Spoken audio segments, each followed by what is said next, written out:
யூரின்ல infection எப்படி avoid பண்றது? Urine infection எதனால வருது? நிறைய பப்ளிக் டாய்லெட்ஸ் யூஸ் பண்ணா, யூரின் நிறைய நேரம் ஹோல்ட் பண்ணா, இல்ல செக்ஸ் வச்சிருக்கிறப்போ சில பேர் ரொம்ப நேரமா அப்படியே படுத்திருந்தா கூட பார்ட்னர்கிட்டே நமக்கு இன்ஃபெக்ஷன் வரலாம். ஸோ இது எப்படி தடுக்கிறது அப்படின்னு நீங்க பாத்தீங்கன்னா, பப்ளிக் டாய்லெட்ஸ் யூஸ் பண்றப்போ மெடிக்கேட்டட் டிஷ்யூ பேப்பர் இருக்கு, பிளெயின் டிஷ்யூ பேப்பர் வச்சு வைப் பண்றது நல்லது.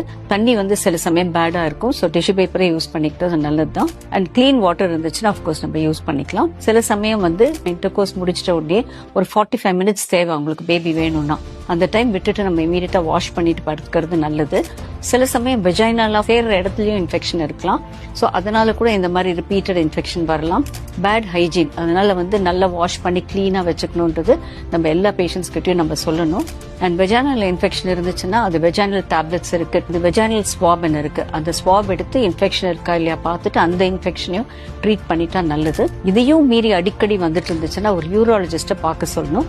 ஏன்னா அவங்க அந்த யூரினரி பிளாடர்ல லைட் அடிச்சு அது பேரு சிஸ்டோஸ்கோபி பார்த்து எதனால இப்படி வருது அப்படின்றத பார்த்து சொல்லுவாங்க.